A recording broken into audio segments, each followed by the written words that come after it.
Cette émission est produite grâce à Témisco. Située à Notre-Dame-du-Nord, cette entreprise se spécialise dans la fabrication et le développement de semi-remorques de tout genre. Au fil des années, Témisco a su se démarquer de la concurrence en devenant une référence nord-américaine de premier plan dans la conception spécialisée et innovatrice de semi-remorques. La force de Témisco a toujours été de savoir s'adapter à un marché en mouvement constant. Témisco a choisi de travailler directement avec ses clients et d'être à l'écoute de leurs besoins.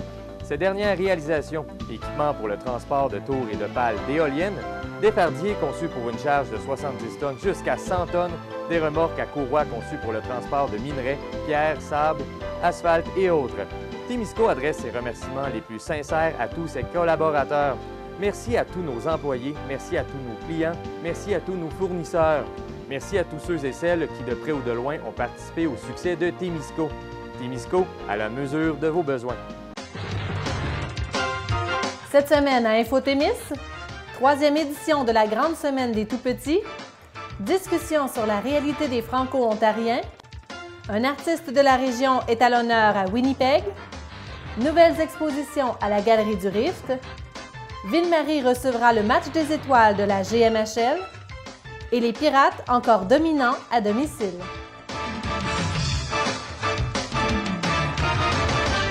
Bonjour et bienvenue à Infotémis. Du 18 au 24 novembre dernier se tenait la 3e édition de la Grande Semaine des Tout-Petits.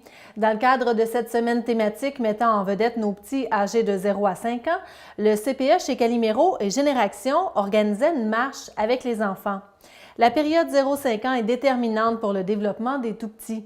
Les actions posées à ce moment sont donc susceptibles de contribuer au développement de bases solides qui serviront à l'enfant une fois devenu adulte. Les parents ont un rôle crucial à jouer, certes, mais ils ne sont pas les seuls. La contribution de leaders forts et d'organisations engagées dans la construction de projets permet à une communauté d'innover et de mettre les efforts afin d'arriver à des changements durables dans la vie, dans le développement des tout-petits. C'est donc la responsabilité de tous. D'ailleurs, à la fin de la marche, des personnes étaient invitées à énoncer leur engagement envers nos tout-petits témiscamiens et leurs familles. TV Témis était sur les lieux. Voici ce que l'on a préparé pour vous. En fait, aujourd'hui, on appelait ça la Grande Marche des Tout-Petits, qui était une marche pour démontrer, en fait, que la population et les organismes ont à cœur le développement et des Tout-Petits. Donc, c'était significatif pour la marche. Ça a fait participer nos amis en même temps, mais c'était aussi pour démontrer qu'ensemble, on peut aller plus loin pour nos enfants. C'est la Grande Semaine des Tout-Petits. Il y a un événement majeur qui est au national, le Grand Rassemblement des Tout-Petits à Québec. Et localement, on trouvait ça important de souligner la petite enfance, leur importance pour une société comme la nôtre, surtout en région Témiscamingue. Donc, avec le CPE, ce qu'on a fait, c'est qu'on a organisé une marche pour nos Tout-Petits. En gros, c'est l'organisme Génération qui... Alentour de la table, on est tous des partenaires à la petite enfance. Par exemple, on a le centre de santé, on a le centre jeunesse, on a la maison d'hébergement pour hommes qui touche de près ou de loin la petite enfance. Donc, Avenir d'enfants a chapeauté ce grand événement-là. Par contre, c'est chacun des partenaires locaux, en fait, qui ont travaillé là-dessus. C'est vraiment de sensibiliser le monde municipal, le monde des affaires, le Témiscamingue au complet. On a tous un rôle à jouer pour le développement de nos tout-petits. Mais entre autres, on a surtout le municipal qui ont vraiment dans la qualité de vie du citoyen, dont les tout-petits, de les mettre en priorité. Et au niveau des affaires, bien, ce qu'on veut voir de plus en plus, c'est surtout des exemples de conciliation famille-travail. Ça peut devenir un enjeu d'attraction et de rétention quand on offre des conditions dans ce genre-là pour nos travailleurs. Les municipalités ont un rôle important à jouer au niveau du bien-être des tout-petits. On dit qu'une municipalité, qu'une communauté, qu'une ville qui sait s'occuper de ses tout-petits est en mesure de s'occuper de tout son monde. Et les populations des tout-petits, c'est les populations qui sont actuellement le moins outillées quand ils commencent dans la vie.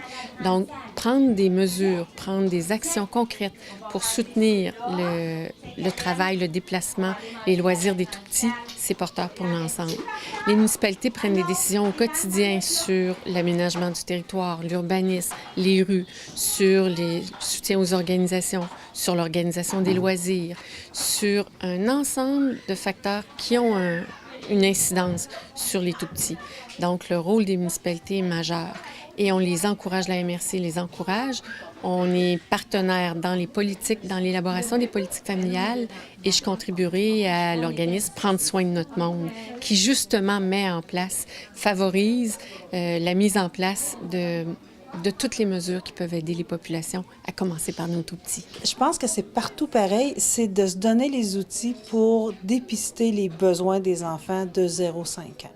Donc là, c'est la grande lignée et c'est là-dedans qu'au niveau national, on travaille aussi pour mieux dépister les besoins des enfants et d'y répondre le plus rapidement possible. Je regarde, par exemple, à Moffett, où la municipalité, sous la bulle leadership de son maire, a créé un espace ludique pour les jeunes, un parc municipal.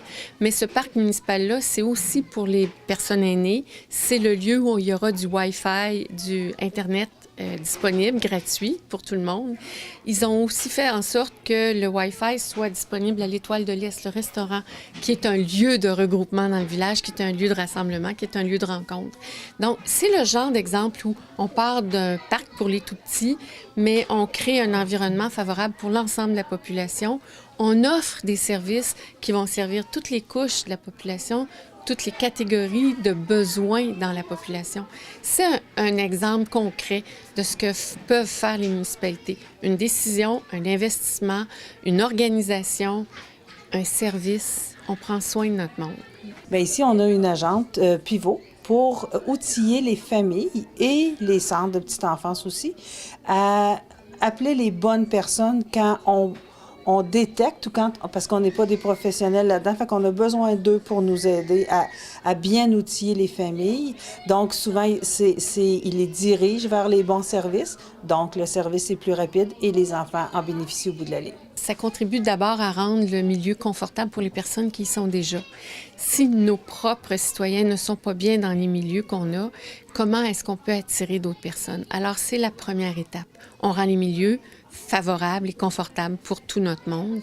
Et oui, ça aura une incidence sur l'attractivité de notre territoire. Présentement, on a un beau projet avec la MRC qui est artiste en CPE, c'est des artistes reconnus localement qui viennent démontrer à nos amis qu'est-ce que la culture, qu'est-ce que les arts. Et c'est vraiment génial jusqu'à maintenant. Ça leur permet à eux de développer aussi plein d'aspects et en même temps de les faire socialiser là, et de connaître les gens chez nous. 3 actions qui sont vraiment d'actualité. L'intervenante pivot en petite enfance avec le centre de santé, une intervenante qui vient dans les CPE, dans les services de garde, pour aider les éducatrices qui pourraient déceler un retard de développement. Puis l'intervenante est là pour donner des conseils, faire des observations, des interventions. Il y a le groupe Image avec la Maison Oxygène, l'intervenant pivot au niveau de la paternité. Et avec Alpha Thémis, on a la voix des parents qui est recommencée. Ils sont maintenant très bientôt en recherche de parents prêts à faire partie de la voix des parents. Un super groupe qui donne une voix aux parents, qui rend aux parents vraiment leur sentiment d'importance, qui sentent qu'ils font vraiment une différence, qui sont plus prêts à s'impliquer puis à aller plus loin là, dans ces activités-là. Fait que ça recommence très bientôt. Là, les informations devraient arriver bientôt. Suite à l'annonce du 15 novembre dernier du gouvernement de Doug Ford en Ontario de mettre fin au projet de création de l'Université de l'Ontario français et la dissolution du commissariat aux services en français, l'Assemblée de la francophonie de l'Ontario, l'AFO, a appelé les francophones de la province et de partout au pays à se mobiliser contre ces compressions. Quelques jours plus tard, le gouvernement ontarien a cédé en partie aux pressions des francophones. Le premier ministre a annoncé que la loi sera modifiée pour permettre la création d'un poste de commissaire aux services en français au bureau de l'Ombudsman. Les francophones auront aussi un ministère à part entière, comme c'était le cas sous le gouvernement provincial précédent. Mais l'Assemblée de la francophonie de l'Ontario déplore que la nouvelle proposition, élaborée sans consultation, ne rende pas son indépendance au commissaire aux services en français. La mobilisation continue. Afin d'en savoir plus sur le quotidien des Franco-Ontariens et sur les conséquences de ces décisions du gouvernement de l'Ontario, nous avons rencontré l'agent de développement communautaire à Lac-Faux-Témiscamingue, Jean-Claude Carrière. Notez que l'enregistrement de cette entrevue a eu lieu jeudi le 21 novembre dernier, 2 jours avant que le premier ministre Ford ne rétablisse certains services en français, dont le ministère des Affaires francophones. Jean-Claude, il y a une grande mobilisation qui s'organise chez les Franco-Ontariens. Qu'est-ce qui a été le point de départ de cette mobilisation-là?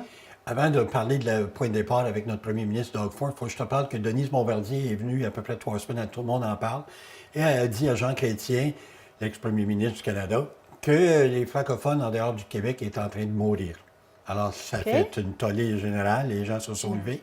Et 3 semaines plus tard, Doug Ford nous annonce des coupures. Alors, je pense que c'était assez pour nous. On s'est dit, non, ça s'arrête ici. Il faut qu'on fasse quelque chose ensemble. Quelles étaient ces coupures-là en question? Bien, dans son énoncé économique, il ne l'a pas dit ouvertement, dans son énoncé économique, pour sauver de l'argent, parce que le déficit serait de 15 milliards, il abolissait le poste du commissaire au service en français et ne mettait pas sur pied l'Université de l'Ontario français. OK. Si on les regardait justement, ces deux énoncés-là, qu'est-ce qui crée la rogne comme telle? L'Université de l'Ontario français, pourquoi ça fâche les Franco-Ontariens de ce côté-là? Il faut, ça fait 40 ans qu'on espère d'avoir une université, il faut que je te dise ça, mais les gens oublient qu'en Ontario, en 1969, qu'on a eu nos écoles secondaires françaises, que le gouvernement a décidé de les subventionner. Donc, je suis une des premières générations qui est sortie d'une école secondaire. Avant ça, il fallait que tu ailles à l'école en anglais. Okay. C'est ça. Ensuite, les années 90, on a eu le Collège Montréal, la cité collégiale, mais on n'avait toujours pas d'université. Parce que là, on peut dire que nos jeunes peuvent partir de la garderie jusqu'au collégial, mais après ça, il faut aller dans des universités dites bilingues. Donc, l'Université Laurentienne, l'Université d'Ottawa. Il existe une université à Hearst, mais l'Université de Hearst est sous la Laurentienne. Donc, on ne peut pas donner des diplômes parce qu'elle est sous la Laurentienne. Donc, on ne peut pas considérer comme une université indépendante. Donc, si je comprends bien, les étudiants aux universités présentement doivent peuvent prendre des cours en français, mais pour avoir leur diplôme, ils sont obligés de faire des cours en anglais? C'est un peu ça que je comprends? C'est un peu ce qui arrive. Moi, je donne l'exemple de mon fils Samuel qui étudie en génie mécanique à la Laurentienne. Alors, le cours était donné seulement qu'en anglais. OK, tout simplement. Parce qu'il n'y a pas de personne, il n'y a pas de professeur ou peu importe. Tu peux suivre des cours en français, mais il arrive l'exemple, tu sais, là où le nombre le justifie. Alors, mettons qu'il y a 3 anglophones et 7 francophones. Pour qu'on puisse donner le cours, on va demander aux francophones, est-ce que vous pouvez les suivre en anglais? Alors, c'est un peu ça qui arrive. On partage parce que l'anglophone, nécessairement, ne parle pas toujours français. Exactement. Donc, coupure, en fait, de cette université-là, c'est dans l'énoncé du premier ministre de l'Université de l'Ontario français. L'autre énoncé, c'est l'abolition du commissariat au service en français. C'est ça. C'est quoi son rôle à ce commissariat-là? Si tu n'es pas servi en français par ton gouvernement ontarien, tu peux porter plainte. Okay. Et lui, il peut aller voir qu'est-ce qui se passe et il y a des dents. Donc, ça marche parce que l'ombudsman peut juste te taper sur les doigts et ça reste comme ça. Mais le commissaire au service en français, a plus de pouvoir. Et ça faisait il y avait une expertise. Hein? Il pouvait aller dire au gouvernement, au ministère, hey, vous n'avez pas fait votre job. Et puis, on voyait qu'il y avait une différence. Ça faisait 11 ans qu'il était là. Alors, si on l'abolit, ça veut dire quoi, ça? Dans le fond, on veut sauver de l'argent, mais 11 ou 12 employés vont être transférés à l'ombudsman. Mais on ne sauve pas de l'argent, là. On paye encore leur salaire. On fait juste enlever le commissaire. Donc, si on regarde ces deux décisions-là ou ces énoncés-là, les conséquences pour les Franco-Ontariens sont vraiment dans leur quotidien à eux? Bien, on pensait qu'on avait des acquis parce que les gens, se rappellent, dans les années 90, le gouvernement Harris voulait fermer l'hôpital français en Ontario, l'hôpital Montfort. Il y avait eu 10 000 personnes qui s'étaient élevées et l'hôpital est resté. On s'est dit, il faut faire quelque chose. Et ce qu'on aime cette année, c'est que les Québécois, les Acadiens et les gens de l'Ouest se sont réveillés puis ont dit non, si l'Ontario fait ça à sa minorité, qu'est-ce qui va nous arriver à nous? Ça ressemble à quoi la population francophone en Ontario?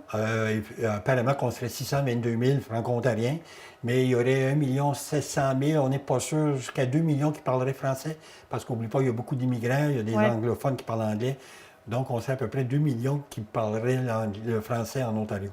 J'aimerais ça savoir, c'est quoi le quotidien pour un franco-ontarien dans une province majoritairement anglophone? Bien, regarde, moi, je peux dire au Témiscamingue, c'est sûr que je connais mes francophones. Hein? J'arrive à un magasin et mettons que c'est toi qui est la caissière, je te connais, donc je te parle en français. Hein? C'est évident. C'est ça que. Les petites places, c'est comme ça. On sait qui a telle fille, un tel. Ah, on va parler français. Ça arrive encore, de moins en moins, par exemple, parce que les jeunes, maintenant, sont dans les classes d'immersion, ils apprennent le français. Donc, quand tu parles en anglais, ils vont peut-être pas te répondre, mais ils vont comprendre. Puis, ils vont te servir, ils vont être fiers d'avoir compris. C'est la plus vieille génération qui va encore te dire « I'm sorry, I don't speak French ». Excusez si je l'écris, mais c'est un peu comme ça qu'on nous répond.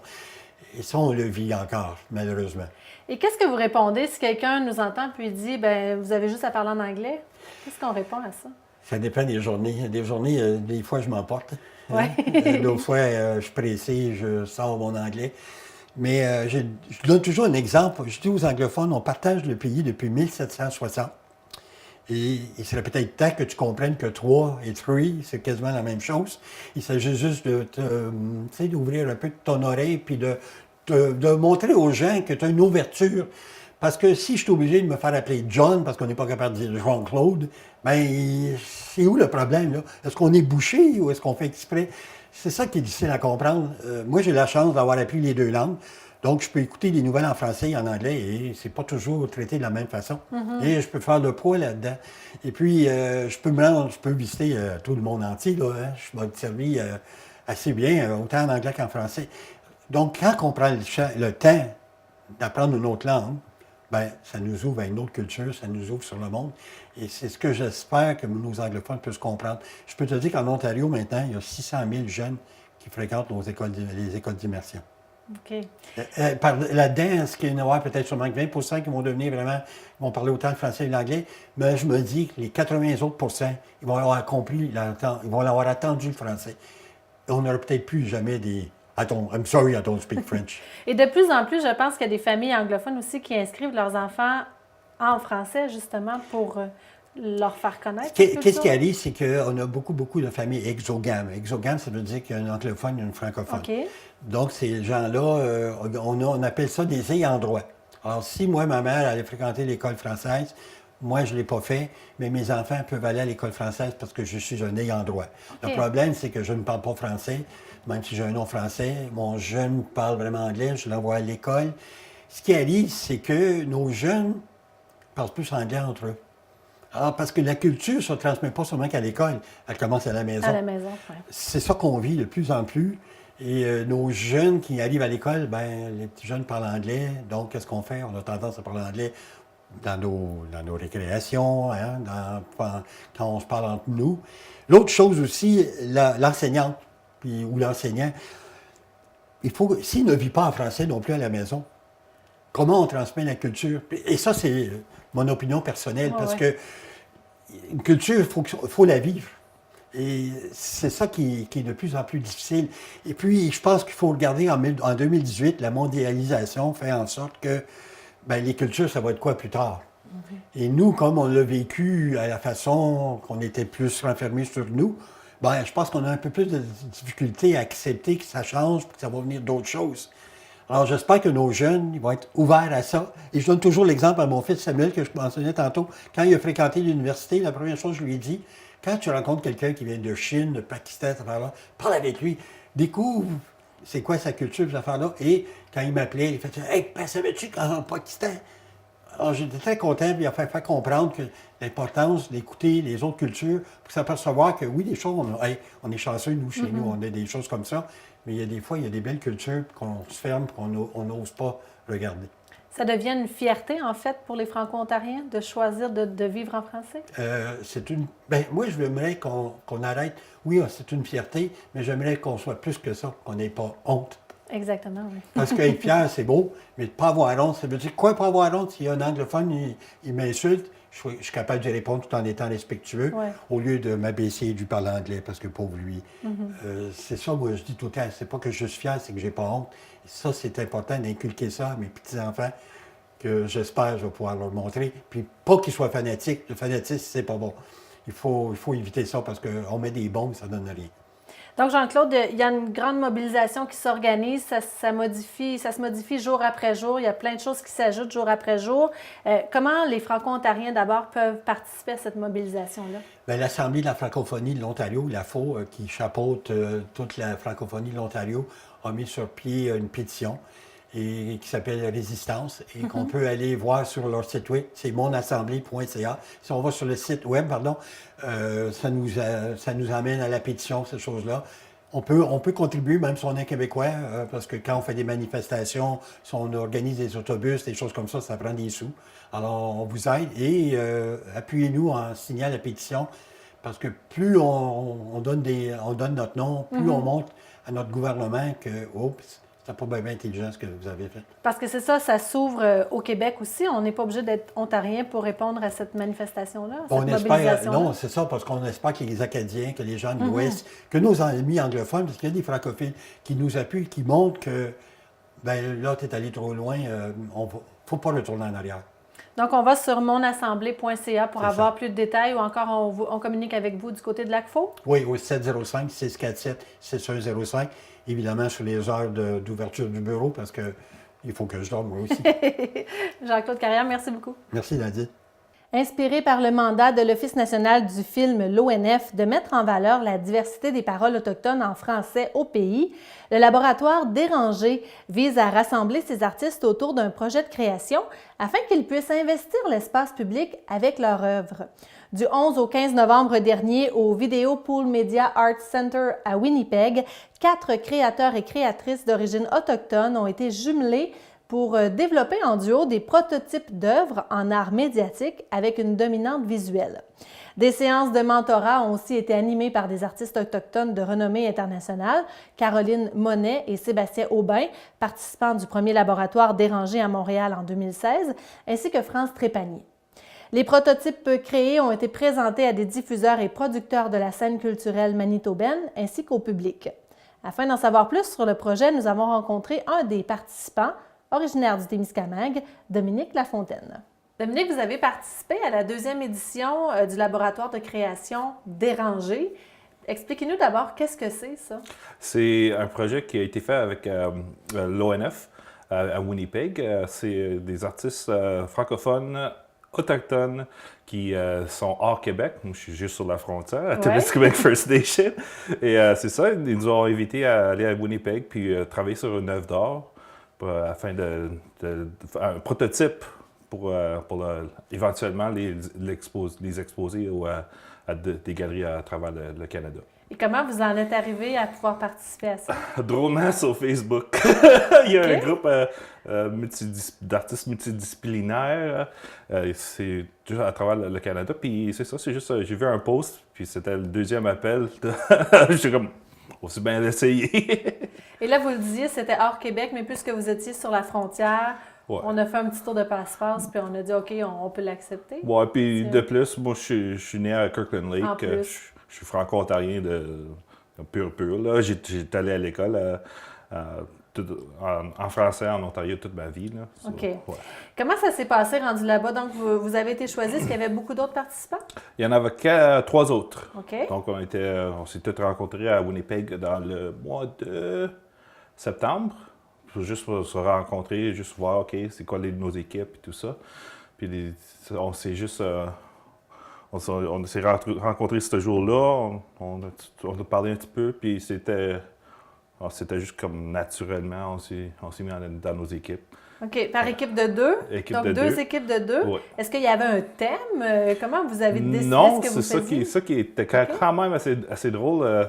C'est comme notre projet, on est les deux, moi puis Jessie Short, c'est une méchif elle habite à Calgary tout de suite. OK. Puis c'est ça, les deux, on est un petit peu fascinés par tout ce qui est d'esprit, un peu paranormal, tout ce qui est comme ça. Puis, puis notre projet, on est les deux, on a comme on a des mythes familiales, comme elle a dans sa famille, son arrière-oncle, c'était le géant Beaupré.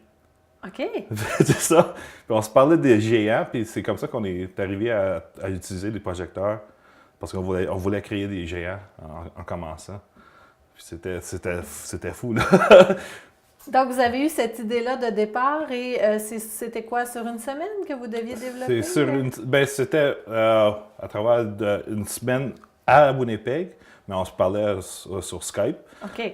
C'est ça, on on est retourné à Winnipeg dans le mois d'octobre, juste pour une journée pour tout ce qui est technique, voir les studios, puis voir comment est-ce qu'on va travailler ça. OK. Puis c'est ça, la dernière semaine, c'était ça. Là, on va faire le prototype. Puis Le montage du prototype comme tel.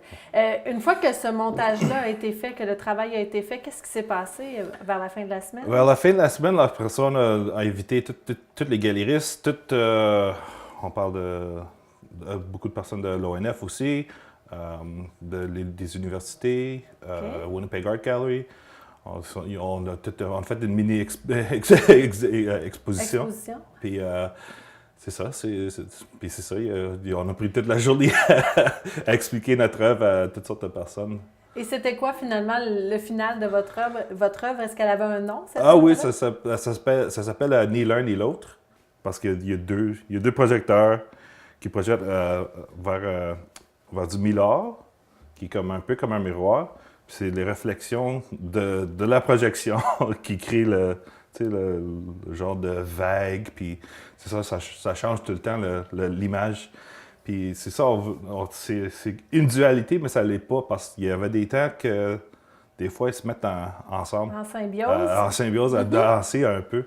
Puis c'est ça, c'est pour ça qu'on est allé avec ça. Ça rejoint le paranormal aussi. Oh oui, on tout à fait. Le thème de cette chose-là. Donc, vous le disiez, ça a été présenté donc à Winnipeg. Là-bas, les médias locaux et nationaux aussi ont parlé de ça. Qu'est-ce qui se passe pour la suite, par exemple, de votre œuvre à vous? Là? Pour la suite, c'est ça, on va mettre ça au marché. OK. On va dire, c'est ça pour... puis il va y avoir un petit package, disons. Il va y avoir aussi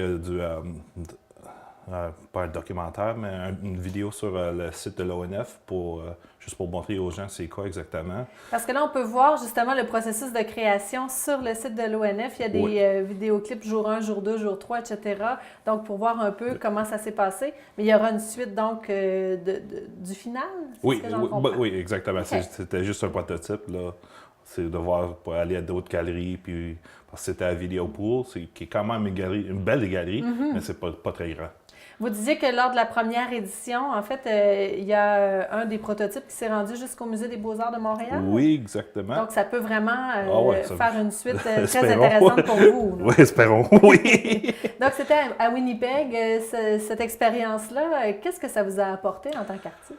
En tant qu'artiste, c'est qu'il faut prendre des chances. C'est vraiment y aller, foncer dedans. Moi, je pensais pas que j'allais être pigé pour ça. J'ai juste dit, OK, on essaye ça, puis c'est ça. Depuis ça, je check tous les appels aux artistes et tout ça, puis on continue, on fonce.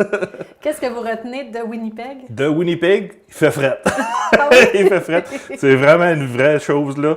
Leur vent, il est sec, là, puis ça coupe, là. C'est fou. Puis, mais c'est un petit peu rough comme ville, là, je vais être honnête. Et les gens sont comment? Les gens sont fins quand même, oui, sont très fins. Il faut le dire, ça se passait en français, là, cette exposition-là. Oui. C'était une activité francophone. Oui, tout à fait, oui. Vous êtes un artiste, on vous a vu entre autres exposer du côté de la Biennale internationale d'art miniature l'été dernier. Oui. Votre œuvre Tipeee qui a fait beaucoup jaser, disons-le. Parlez-nous un peu de cette œuvre-là. C'était un petit entonnoir, c'est une miniature, il fallait, avec les initiales TP. C'était un petit allô à M. Marcel Duchamp. C'est ça. Puis la joke, c'est que moi, je suis artiste algonquin, puis on n'a pas des tipis, nous autres. On a des wigwams, puis c'était un petit peu l'affaire on voit des tipis partout, sur tout ce qui est autochtone. Quand on n'avait jamais eu des tipis, c'était ça la joke un peu. Et ça a été bien apprécié. Je pense que le public a trouvé en même temps l'œuvre cocasse, si on peut dire. Oui, c'est ça. L'idée derrière était très cocasse. Est-ce que vous avez d'autres projets sur la table? Tout de suite, je suis en train de travailler sur une commission pour l'UQAT, le pavillon des premiers peuples. Puis c'est ça, je suis un des 2 finalistes pour ça.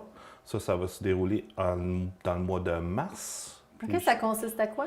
C'est 2 murs au 3e étage de l'UQAT de leur pavillon. Donc, vous pourriez décorer, si on veut, ou c'est ça. faire une œuvre sur ces murs-là. Ouais, Est-ce que vous êtes choisi ou vous êtes... Non, je ne suis pas choisi encore. Okay, on est 2 finalistes, puis c'est ça, c'est dans le mois de mars, c'est le showdown.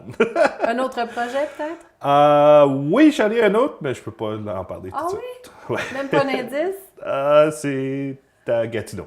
Gatineau. Ça, ouais. C'est parfait, Dominique Lafontaine. Merci beaucoup. Merci. Félicitations. Si les gens veulent en savoir plus, on peut tout simplement visiter le site Facebook de l'ONF. De l'ONF ou de Dominique Lafontaine. Aussi. Oui. Merci, Dominique. Merci. Le 16 novembre dernier avait lieu le vernissage de la nouvelle exposition présentée à la Galerie du Rift. Cette nouvelle exposition comprend l'artiste Marie-Claude Lefebvre de Ville-Marie dans l'espace découverte. Madame Lefebvre se décrit comme une passionnée du collage. Son exposition intègre le crayon feutre et l'acrylique. Pour sa part, la Rouyn-Norandienne Ariane Ouellette nous offre Généalogie, une exposition où se côtoient photographie et peinture. Dans son travail, l'artiste se questionne sur les liens familiaux, comme la relation parent-enfant. Par ailleurs, Ariane Ouellette est l'artiste qui a chapeauté le projet de mural consacré à l'œuvre de Richard Desjardins du côté de Rouyn-Noranda. De son côté, Félix Bédéfossé retrace le patrimoine musical du Témiscamingue via une série de photos, textes et artefacts. Il aborde la période des années 1940 aux années 80 avec des artistes comme Yolande Sérard, Jean-Paul Roy, Les Nobles et Jerry Gosselin, un artiste ayant eu une carrière internationale et qui est pourtant méconnu chez nous. Afin d'en savoir plus, nous avons rencontré les artistes qui nous parlent de leur travail. La série qu'on voit ici, c'est une série tirée beaucoup d'archives familiales à moi. Donc, c'est un projet qui est vraiment très, très personnel. Au début, moi, de ma carrière en art, en fait, j'ai étudié en photo, puis mes premières expositions étaient en photographie documentaire. Et avec ce projet-là, c'est un peu comme un retour à la photo, mais en fait, j'ai travaillé avec des collages, puis donc, c'est vraiment une réflexion sur l'héritage qu'on reçoit de notre famille et qu'on transmet à nos enfants sans s'en rendre compte. Donc, il y a des mots, il y a des collages, il y a des dessins de mes enfants. Donc, c'est vraiment un projet qui est très, très personnel. Il y a beaucoup de gens qui étaient surpris de se retrouver là, surtout les choix des photos, parce que la partie intéressante pour moi a été de faire des recherches dans les albums et les boîtes de photos d'un peu toute la famille pour dénicher des trucs intéressants. Donc, c'est sûr que, bon, quand on parle de mes grands-parents qui sont décédés, personnellement, pour moi ou pour la famille, ça nous fait comme un rappel aussi où on les contextualise vraiment dans notre héritage direct. Donc, puis en même temps, il y a des trucs un peu humoristiques ou rigolos qui parlent plus de mes enfants. Donc, mais je pense qu'en même temps, même si c'est très personnel, il y a beaucoup de mamans qui ont vu ce projet-là qui étaient touchées. Moi, j'ai étudié en photographie et ensuite, j'ai fait un bac en art visuel à l'UQAT à Rouen et à Val-d'Or. Donc, dans les 10 dernières années, j'ai fait plus de la peinture. On me connaît plus comme artiste peintre. Mais la dernière fois que je suis venue exposer au Témiscamingue, c'était un documentaire sur les planteurs d'arbres qui s'appelait « Les faiseurs de forêt », qui avait fait le tour du Québec. Dernièrement, dans les 2 dernières années, j'ai travaillé beaucoup sur des projets de murales. Cet été, j'ai travaillé sur la réalisation d'une murale hommage à Richard Desjardins. Donc, c'était 1 an et demi, je dirais, de ma vie de la dernière année qui était consacrée à ce projet-là. Donc, je travaille toujours dans le secteur culturel, mais ça varie beaucoup, en fait. Ma pratique artistique est assez variée. Bien, moi, l'art, je peux dire que je suis tombée dedans quand j'étais petite. Là. Je veux dire, il y en avait dans la famille, dans la maison. J'ai grandi là-dedans. Pour moi, c'est mon travail, c'est un mode de vie, c'est tous les jours. Puis en même temps, c'est un espèce de conflit intérieur perpétuel d'artiste, de gagner sa vie avec ça, trouver l'équilibre entre faire le ratio d'énergie qu'on investit dans nos projets. Mais j'ai toujours fait ça, ça fait partie de moi. Là. On est ça, on est un artiste.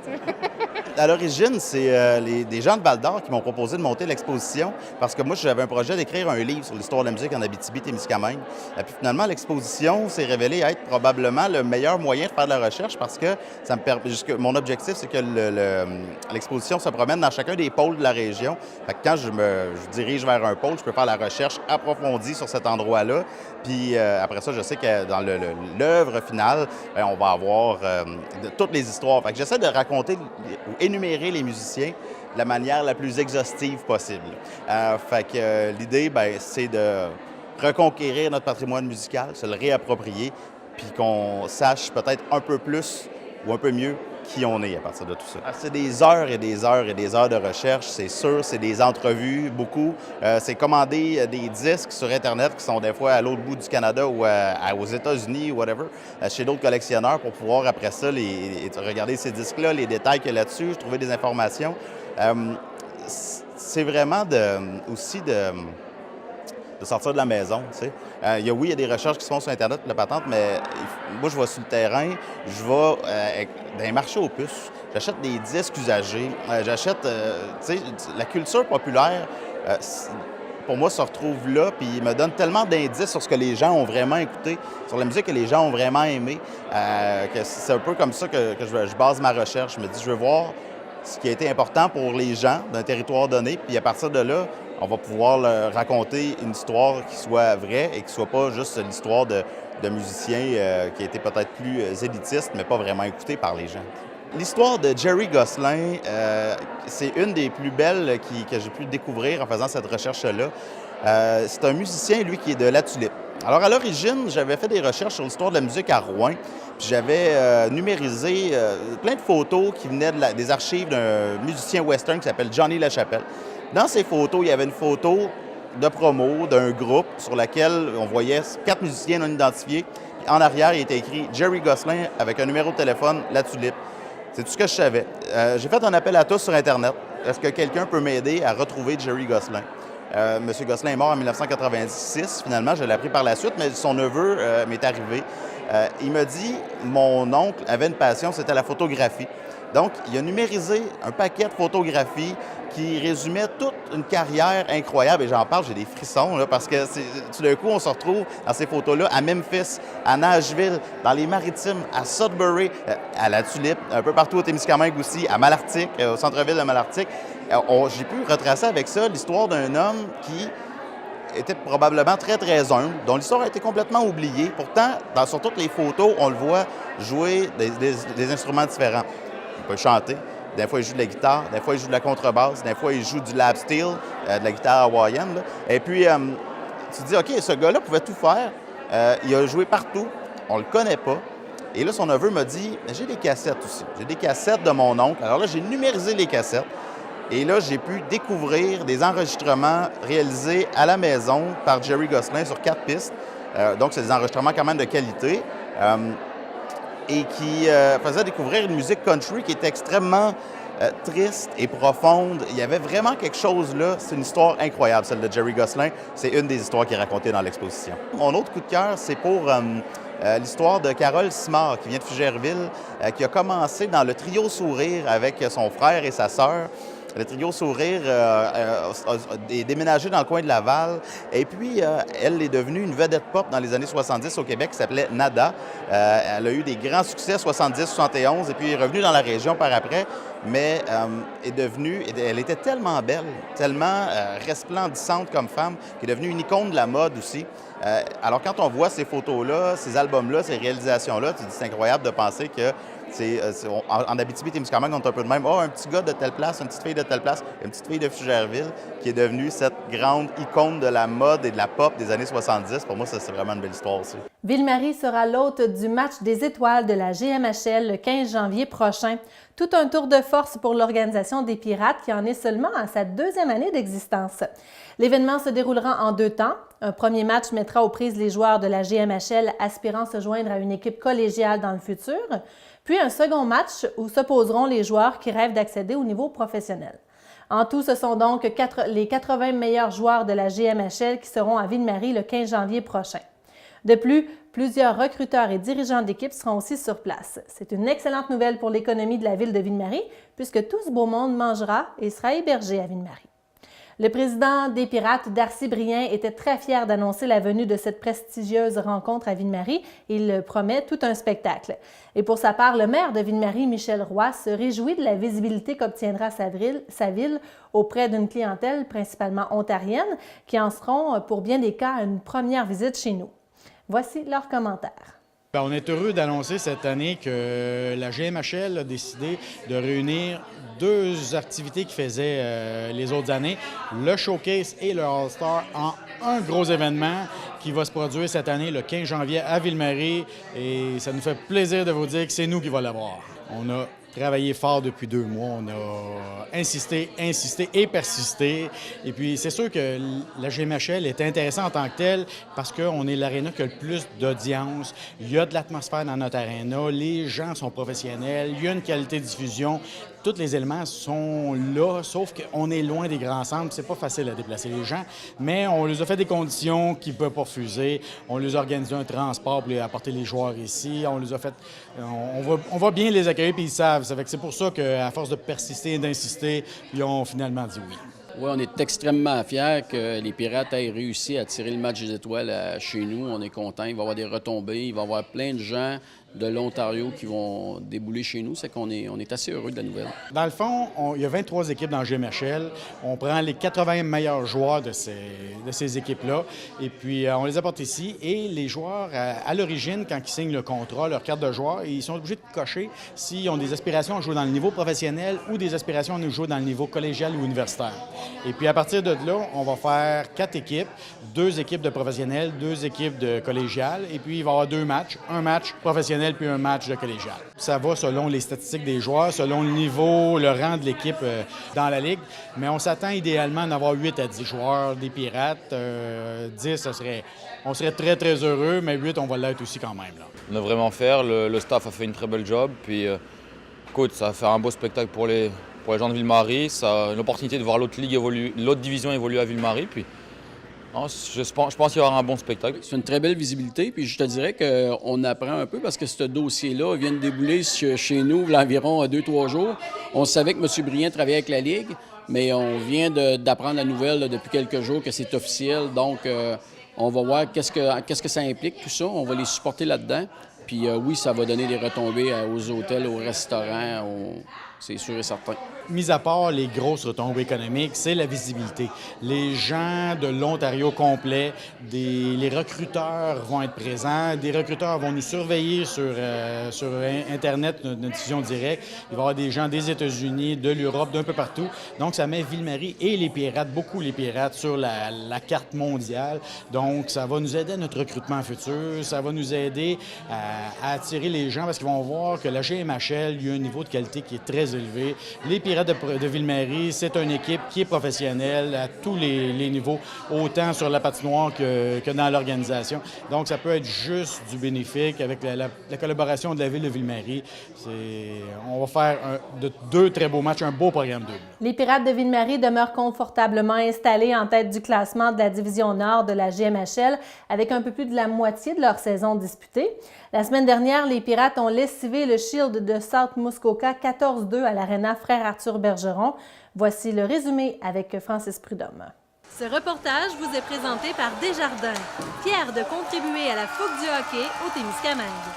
Les Pirates poursuivent leur série de victoires de belle façon en infligeant toute une correction de 14-2 au Shield de South Muskoka le 22 novembre dernier dans un match des plus robustes.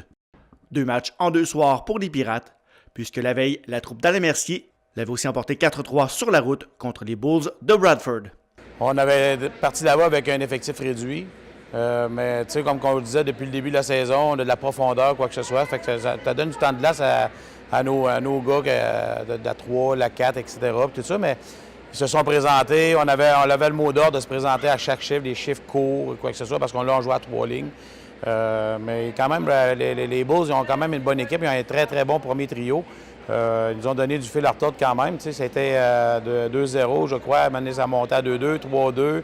Ça a été à la toute fin, à 3-4 minutes avant qu'on score le 3e goal. Là, on va tirer le match nul. Au pire, on va essayer de faire de quoi en supplémentaire. Mais finalement, à 30 quelques secondes, 40 secondes, Blum il l'a mis dedans. Puis on était bien, bien contents. Parce que nous autres, ça nous a permis justement de solidifier. Parce que, tu sais, avec les petits problèmes qu'on a eus ou quoi que ce soit, bien, avec une victoire comme ça, bien, on ne méritait pas de perdre, de 1, parce qu'on avait travaillé extrêmement fort. Puis avec la patience qu'on a eue pour ce match-là, on est sorti avec la victoire. Pour physique, oui, on peut dire on a connu pire contre les Titans, les Rattlers. C'est sûr que c'était physique. C'est sûr que mon gabarit ne m'aide pas, mais je m'adapte au jeu, puis je travaille fort. Puis vraiment, il n'y a aucun problème avec ça. C'est le hockey sur glace, donc c'est normal. On est arrivé ici, il est à 3h30 du matin. Après ça, les gars, ils vont à l'école, il y en a qui travaillent, comme nous autres aussi comme entraîneurs ou quoi que ce soit, on travaille, puis on en revient tout de suite pour le match de ce soir. On pensait d'avoir un petit peu plus de difficultés que ça, mais je pense que la préparation d'avant-match, malgré qu'on n'a pas énormément, là, mais ça a super bien été. Puis les gars, t'es fier du match d'hier soir. On a gardé en mémoire ce match-là. Puis on est sorti fort, puis là, on était dû pour sortir une bonne game là, avec un score de 12-2. L'impitoyable offensive des Pirates aura été sans pitié contre le Shield, inscrivant pas moins de 5 buts en première période, dont 2 du numéro 79, Samuel Bégin. En deuxième période, le jeu physique est à l'honneur, mais les Pirates gardent leur sang-froid et se concentrent sur l'offensive. Ils se forgent une avance de 11-2 après 2 périodes. Samuel Bégin complète son tour du chapeau pendant l'engagement et Hugo Bloom réussit lui aussi un truc du chapeau, et ce, en deuxième période seulement. Là, ça se passe bien, je travaille, j'essaie de donner mon 100%, puis mes coéquipiers m'aident beaucoup.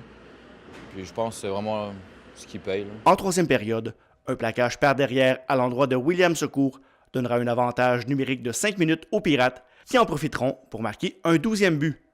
Les Pirates l'emporteront finalement 14-2. Comme vous avez remarqué, on est de plus en plus disciplinés. Pas de réplique, surtout avec les arbitres aussi également.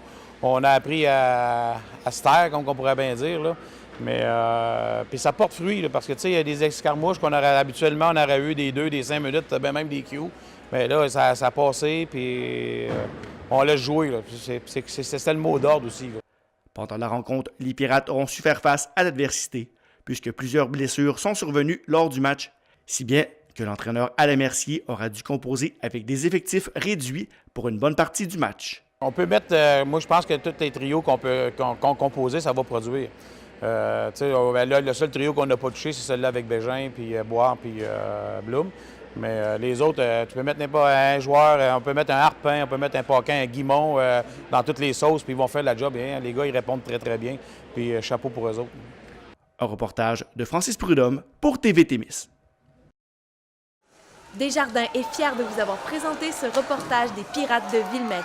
Desjardins, là pour contribuer au mieux-être des individus et des collectivités. Une entreprise du Témiscamingue, le maraîcher urbain, a développé une trousse pour effectuer la production de micro-pousses directement à la maison, un jardin sous la main.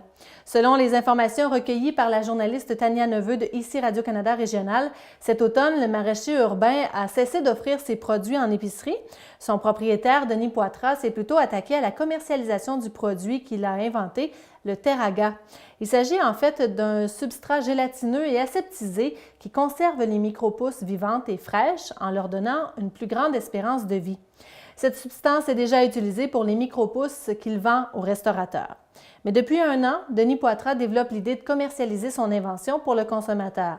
La trousse de départ, c'est un contenant réutilisable, le Terraga, des grains et des instructions afin de devenir un bon jardinier. Un site web devrait être fonctionnel sous peu pour commander les trousses. L'entrepreneur travaille aussi à faire breveter son concept qu'il qualifie d'unique au Québec. Le 6 décembre prochain aura lieu la grande guignolée des médias à travers tout le Québec. Ici, au Témiscamingue, des équipes de 3 médias locaux, TV Témis, CKVM et le journal Le Reflet, appuyés par les Chevaliers de Colomb, vous invitent à être généreux lors de cette journée.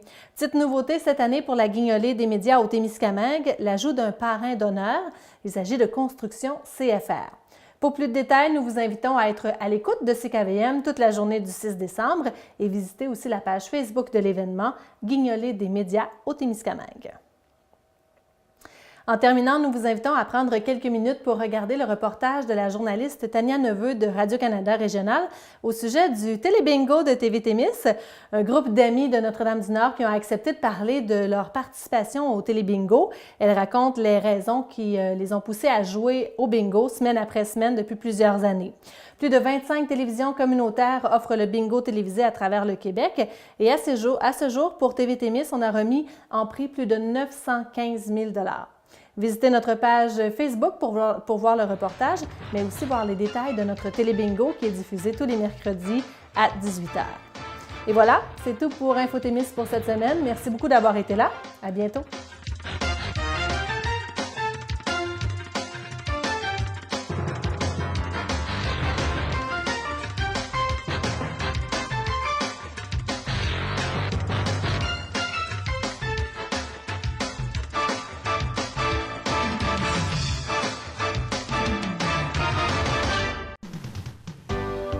Cette émission est produite grâce à Témisco.